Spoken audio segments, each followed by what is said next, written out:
How's it going, everyone? For the first, though also technically second time in 2026, my name is Crysis, and I love movies. And yeah, I know I said that I was going to do a video breaking down some of the fun stats of last year, but time started to get away from me, so hopefully I can do that in between February and March videos, but we'll have to see about that. Before we get to that video, though, we have to get through January. And even with taking a moderate break at the beginning of the month due to a lack of interesting releases and a week-long vacation where I saw 0 new movies over the course of 9 days, I still managed to see 13 newly released movies in the month of January. So, without further ado, let's get right into them. Starting off the month relatively strong was We Bury the Dead, starring Daisy Ridley, a supposed horror movie. However, calling this a horror movie is like calling Homer's The Odyssey a thriller. Like, yeah, there were horror elements to it, but it's more a citizen of the drama genre than horror. Without going into too much detail, I was more focused on the dramatic aspects of the story rather than the horror stuff. There were a few jump scares and frightening moments, sure, but they were very few and far between. For the rest of the movie itself, it was honestly a lot better than I thought it would be. The script was a little strange to me, as despite being the main character and protagonist of the movie, Daisy Ridley hardly spoke. She would react to things happening around her, but her lines were either facial expressions or very short lines, almost like the script was changed after she had been cast and her American or neutral accent was heard. It was just kind of strange to me overall, but other than that, it was a really good movie, so it'll get an 8 out of 10. The next day was the first of 2 Screen Unseen picks for the month, with this one being a Scream Unseen in Primate. And while I can see the idea of a good movie in here somewhere, maybe kind of not really, I don't know, it just wasn't good. I swear, I was more confused than anything while watching it. So much stuff happened just for the movie to even think about movieing, and realistically, nearly none of it should have happened. The acting was super phoned in, none of the characters really ended up mattering to me at all, and it was just an excuse to have a chimpanzee attack humans for really no reason. Plus, the fact that they used a human in a chimp suit for Ben, the titular primate, was just super far into the uncanny valley that it just felt strange any time he was on scene. It was just such a huge miss of a movie, and it seemed to be worse than the trailer would make it seem, so it's getting a 2.5. A few days later, I walked into The Plague. I, I don't know. Man, I really have to stop being intrigued by halfway decent trailers. Aside from that, though, 2 things come to mind as I walked out of the theater.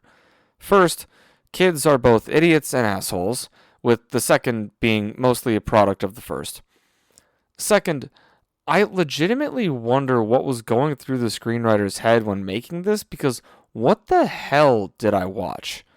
So many of the scenes were just completely random conversations, and the editing was so fast with scenes so short, it almost gave me whiplash. It felt like there was a little bit of maybe something in there to care about, but I just couldn't find it. Also, side note that doesn't really affect the story itself, but why water polo? Out of all of the sports that are played in the US, why that sport specifically? Anyway, it's just so much was wrong with this movie, and I kind of regret spending the hour and a half I did watching it. It's getting a 3 out of 10, and I'm just gonna move on. Following that up a few days later was I Was a Stranger, and this is the first Angel production in a while that was actually really good, not just not good, not bad. And honestly, the worst thing about this movie was the storytelling medium that they used. The chapters and the way that they jumped around in the timeline of the story made it hard to follow at times, with the time gap sometimes being hours and sometimes being days or months. Other than that, though, it was really something to marvel at. And I think the thing that surprised me the most was the lack of English spoken in the movie. I think the only English spoken throughout the film was in conversations with the smuggler character, played by Omar Sy, and other characters, as well as the prologue and epilogue. hearing the Arabic and Greek being spoken, as opposed to the traditional, have the characters speak English because they understand each other, so we'll translate it for the audience, mechanic of movies. It was actually really cool and helped further envelop me in the world of the movie. Overall, it was a really good, if mildly sad by the end of it, movie, and it'll get an 8.5 out of 10. Almost a week later, I unintentionally signed myself up for a Ralph Fiennes doubleheader, with the first feature being 28 years later, The Bone Temple. I want to say that I enjoyed this movie, and in doing so, I would not be lying. It was a good movie, and everyone played their hearts out in their respective roles.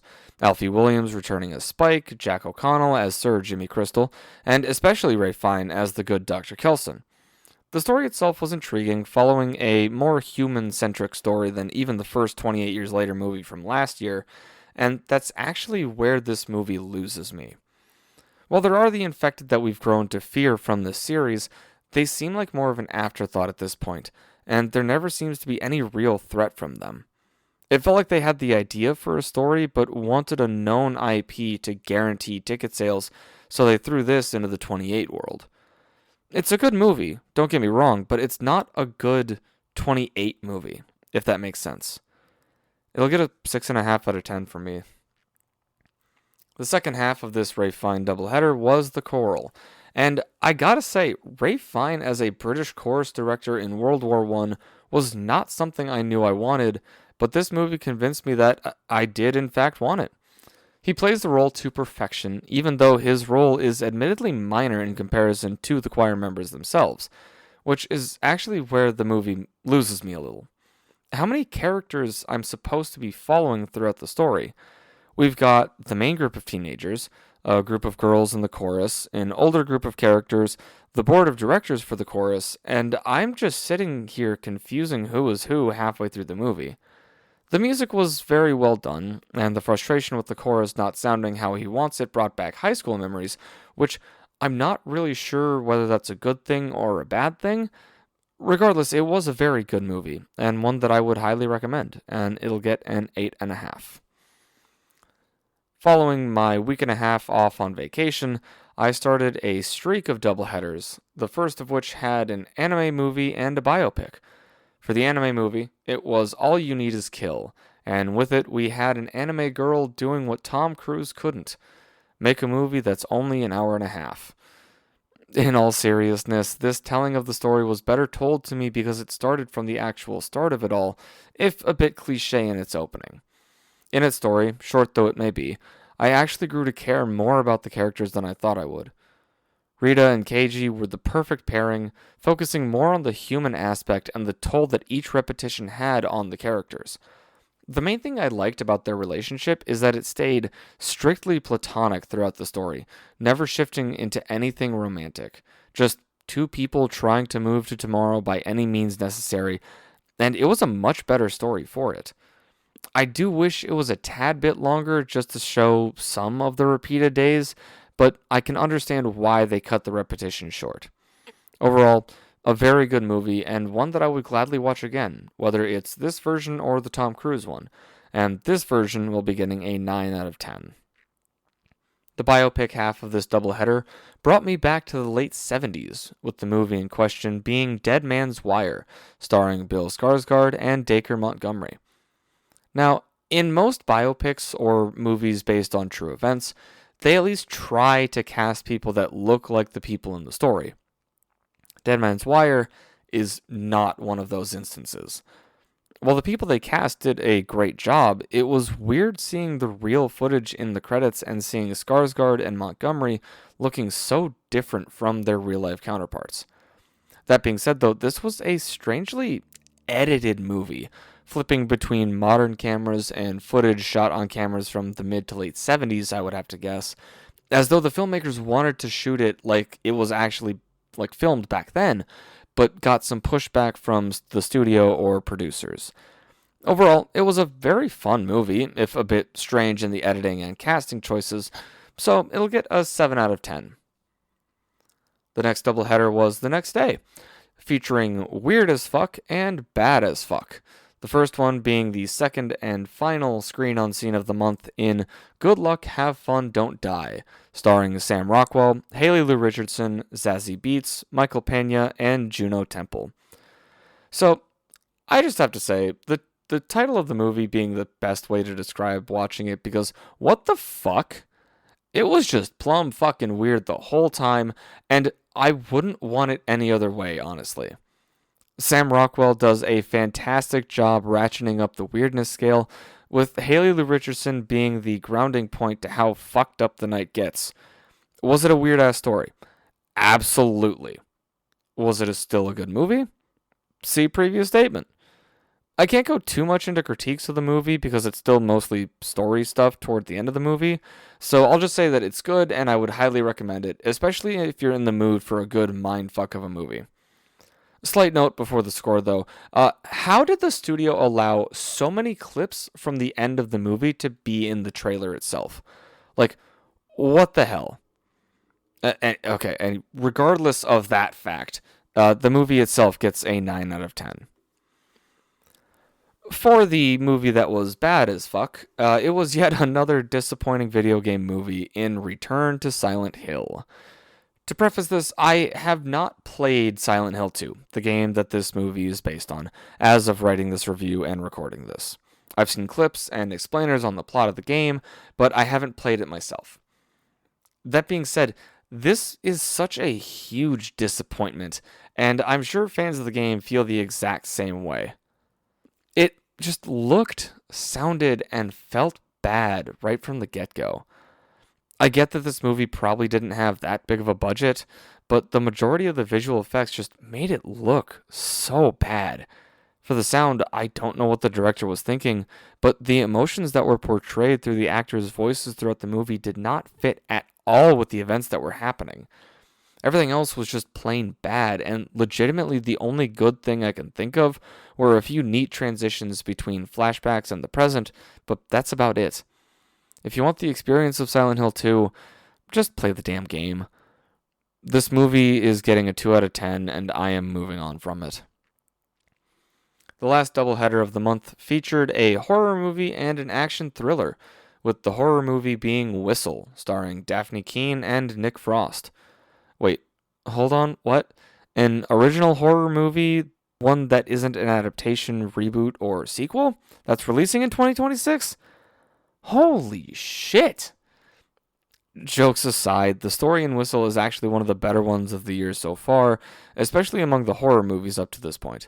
The entire thing felt realistic within the realm of the movie's version of Earth, with all the spooky shit you would expect to see from a horror movie about an Aztec death whistle.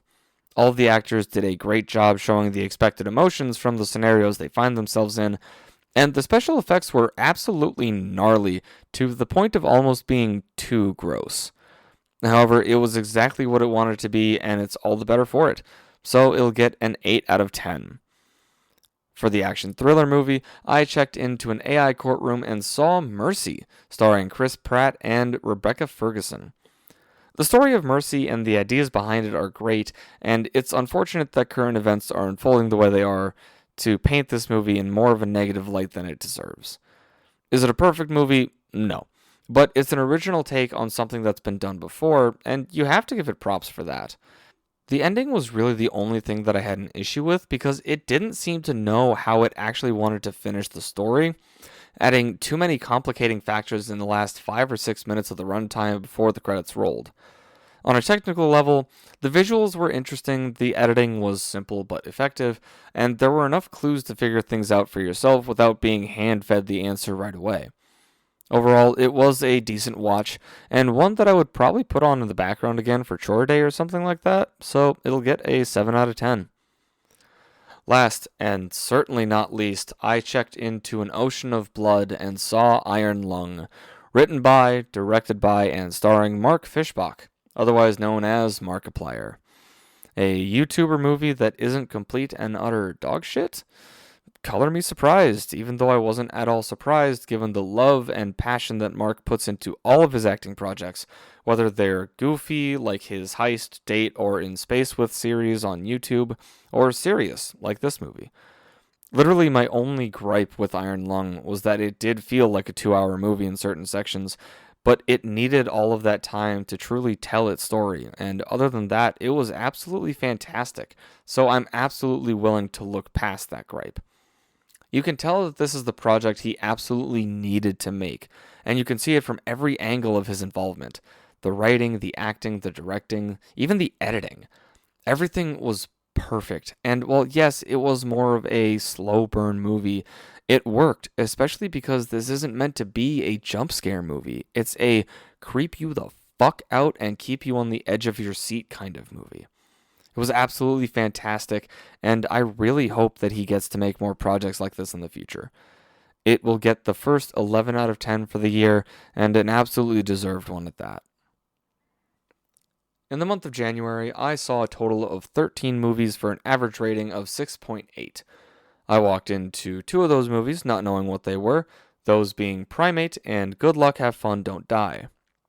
Thanks to A-List, I saved $116.17 on tickets, while spending a grand total of $27.23. Fuck, I love A-List. Anyways, for a brief recap of everything I saw from top to bottom, and it actually will be brief compared to December's list, we had Iron Lung at the top with an 11, All You Need Is Kill at a 9, I Was a Stranger and The Choral tied at 8.5, a three-way tie between We Bury the Dead, Good Luck, Have Fun, Don't Die, and Whistle at 8, another tie between Dead Man's Wire and Mercy at 7, 28 years later, The Bone Temple at 6.5, The Plague at 3, Primate at 2.5, and last and certainly least for the month of January, we had Return to Silent Hill at 2. If you want a full review of any of these, feel free to let me know in the comments, and I will get to those. Eventually. Damn, even taking 10 days off to go on vacation, I still managed to see 13 movies in January, paying for my A-List subscription almost 5 times over with the amount that I saved. Hell yeah. February is looking to be more or less the same, but we'll have to see due to prior commitments taking my weekends throughout the month. Until next time, though, I hope you take me up on some of these recommendations and see something that I saw. Happy viewing.